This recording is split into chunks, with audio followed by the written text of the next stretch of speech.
बिस्मिल्लाहिर्रहमानिर्रहीम। Islamic library में आप सबको खुश आमदीद कहती हूँ। वीडियो देखने के लिए मेरे चैनल को सब्सक्राइब कर लें और बेल आइकॉन को क्लिक कर दें ताकि मेरी आने वाली वीडियोस का नोटिफिकेशन आपको वक्त पर मिलता रहे।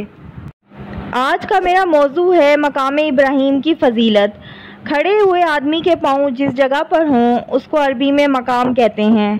यहाँ मकाम इब्राहीम से मुराद वो मुबारक पत्थर है जिसको हज़रत इस्माईल अलैहिस्सलाम काबतुल्लाह की तामीर के वक्त उठाकर लाए थे ताकि उस पर खड़े होकर हज़रत इब्राहीम अलैहिस्सलाम खाना काबा की दीवारें ऊपर उठाएं। दौरान तामीर हज़रत इस्माईल अलैहिस्सलाम पत्थर देते जाते और हज़रत इब्राहीम अलैहिस्सलाम अपने दस्ते मुबारक से पत्थरों को रखते जाते और जैसे जैसे तामीर ऊपर उठती जाती मकाम इब्राहीम भी बुलंद होता जाता। सबसे बड़ा शर्फ इस पत्थर को ये हासिल है कि अल्लाह तबारक व तआला ने मुसलमानों को हुक्म दिया कि वो इस पत्थर के करीब नमाज की जगह बना लें। चुनाचे हज़रत उमर रज़ी अल्लाह अन्हु फरमाते हैं कि 3 चीज़ों में अल्लाह ताला ने मेरे दिल की आरज़ू पूरी की है।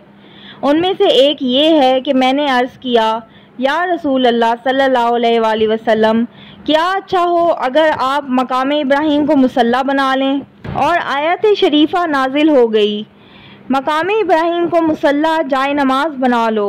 हज़रत जाबिर रज़ी अल्लाह अन्हु हुज़ूर सल्लल्लाहु अलैहि वसल्लम के हज के सिलसिले में फरमाते हैं कि आप सल्लल्लाहु अलैहि वसल्लम के हमरा बैतुल्लाह शरीफ के पास पहुँचे तो आप सल्लल्लाहु अलैहि वसल्लम ने हजर अस्वद का बोसा लिया, फिर 3 चक्रों में रमल किया और 4 चक्रों में आम चाल चले, फिर मकाम इब्राहीम अलैहिस्सलाम के पास तशरीफ़ लाए और आयत तिलावत फरमाई और इस तरह खड़े हुए कि मकाम इब्राहीम और बैतुल्लाह आपके सामने थे।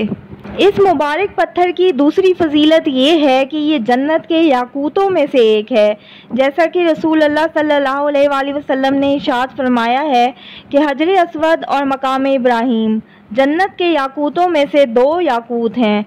अगर अल्लाह तबारक व तआला ने उनकी चमक और नूरानियत को ख़त्म ना किया होता तो उनकी चमक से मशरिक़ और मगरिब के दरमियान सब कुछ रोशन हो जाता।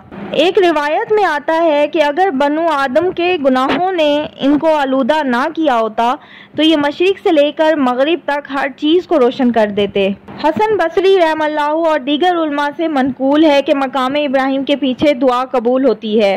इस मकाम इब्राहीम में अल्लाह ताला की वाज़ेह और खुली हुई निशानियां हैं। ये हज़रत इब्राहीम अलैहिस्सलाम का जिंदा जावेद मुअज्ज़ा है कि सदियों से ये पत्थर बाकी है और इस पर हज़रत इब्राहीम अलैहिस्सलाम के पैरों के निशानात नहीं मिटे। इरशाद रब्बानी है, यकीनन सबसे पहला मकान जो लोगों की इबादत के लिए मुकर्रर किया गया वही है जो मक्का में है। ये बरकत वाला है और अक़वाम आलम के लिए मौजिब हिदायत है। इसमें बहुत सी खुली निशानियां हैं जिनमें से मकाम इब्राहीम अलैहिस्सलाम भी है। हज़रत इब्राहीम अलैहिस्सलाम के मुबारक कदमों के निशानात पत्थर जैसी सख्त चीज़ पर ज़ाहिर होना इस बात की अलामत है कि अल्लाह ताला अपने मुखलिस और मोमिन बंदों के लिए हर चीज़ अनायत फरमा देते हैं। वाज़े रहे कि रसूल अल्लाह सल्लल्लाहु अलैहि वसल्लम के पाँव मुबारक आप सल्लल्लाहु अलैहि वसल्लम के जद्दे अमजद हज़रत इब्राहीम अलैहिस्सलाम के पाँव मुबारक से बहुत ज़्यादा मुशाबा थे।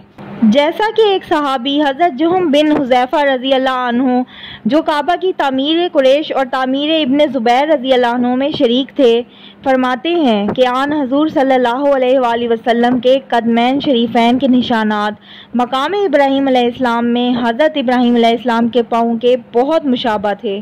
सही बुखारी में है कि रसूल अल्लाह सल्लल्लाहु अलैहि वसल्लम ने फरमाया, मैं इब्राहीम अलैहिस्सलाम की औलाद में इब्राहीम अलैहिस्सलाम से सबसे ज़्यादा मुशाबहत रखता हूँ। ताहिर कुर्दी कहते हैं कि पत्थर में एक कदम मुबारक के निशान की गहराई 10 सेंटीमीटर है और दूसरे कदम मुबारक के निशान की गहराई 9 सेंटीमीटर है। अलबत्ता उंगलियों के निशानात नहीं हैं, जिसकी वजह गालिबन ये है कि पत्थर किसी फ्रेम में महफूज नहीं था बल्कि खुला हुआ था। सदियों से लोग उसको अपने हाथों से छूते रहे जिसकी बिना पर उंगलियों के निशानात ज़ाइल हो गए। वाज़ेह हो कि हर कदम की लंबाई 22 सेंटीमीटर है और चौड़ाई 11 सेंटीमीटर है, जिससे ये अंदाज़ा होता है कि हज़रत इब्राहीम अलैहिस्सलाम का कद मुबारक उतना ही लंबा था जितना आजकल किसी दराज कद शख्स का होता है। मौरख कुर्दी की तहकीक के मुताबिक मकाम इब्राहीम अलैहिस्सलाम की मौजूदा बुलंदी सिर्फ 20 सेंटीमीटर है और ये अल्लाह ताला की निशानी और मुअज्ज़ा इब्राहीमी था کہ کعبہ شریف کی تعمیر جیسے جیسے اوپر کی جاتی، یہ پتھر حضرت ابراہیم علیہ السلام کو اوپر اٹھاتا جاتا، یہاں تک کہ اس مبارک گھر کی تعمیر پوری ہو گئی۔ اس دور میں الیکٹرک لفٹ سسٹم سے اس کو بخوبی سمجھا جا سکتا ہے۔ تاریخ انسانی پر نظر ڈالی جائے تو معلوم ہو جائے گا کہ کسی بھی نبی کے آثار و نشانات باقی نہ رہ سکے، لیکن اللہ تعالیٰ کو حضرت ابراہیم علیہ السلام کے اس نشان کا باقی رکھنا منظور تھا، اس لیے یہ محفوظ ہے، جبکہ اس کی چوری کی بھی کوششیں کی گئیں اور ہزاروں سال کی طویل مدت میں نہ جانے کتنی مرتبہ زبردست قسم کے سیلاب اور طوفان بھی آئے، جبکہ زمانہ ماضی میں اس کی حفاظت کا کوئی ظاہری انتظام نہ تھا۔ فاقی صحیح سند سے روایت کرتے ہیں کہ جریج نامی ایک یہودی یا عیسائی شخص نے مقام ابراہیم کو چرا لیا تھا تاکہ اس کو روم کے بادشاہ کی خدمت میں پیش کرے۔ اہل مکہ نے اس کی تلاش شروع کی تو جریج کے پاس مل گیا۔ اہل مکہ نے مقام ابراہیم علیہ السلام اس سے لیا اور اس جرم کی پاداش میں اس کو قتل کر دیا۔ حضرت عمر رضی اللہ عنہ کے دور خلافت میں مقام ابراہیم علیہ السلام سیلاب کی نظر ہو گیا، جبکہ پانی خشک ہوا تو مکے کی نشیبی جگہ میں مل گیا، اسے اٹھا کر لایا گیا۔ پھر حضرت عمر رضی اللہ عنہ تشریف لائے اور اپنے دست مبارک سے مقام ابراہیم علیہ السلام کو اس کی اصل جگہ پر رکھا۔ شیخ طاہر کردی نے 27 شعبان 1367 ہجری میں اس مبارک پتھر کا تفصیلی جائزہ لیا اور نہایت دقیق معلومات ذکر کی۔ مقام ابراہیم علیہ السلام کے لیے 1 مربع میٹر پتھر کی بنیاد بنائی گئی، جس پر مقام ابراہیم علیہ السلام کے سائز کا سنگ مرمر نصب کیا گیا اور اس پر مقام ابراہیم علیہ السلام کو لگا دیا گیا۔ مقام ابراہیم علیہ السلام کا رنگ زرد و سرخ کے درمیان سفیدی مائل ہے اور سائز تقریباً چوکور ہے۔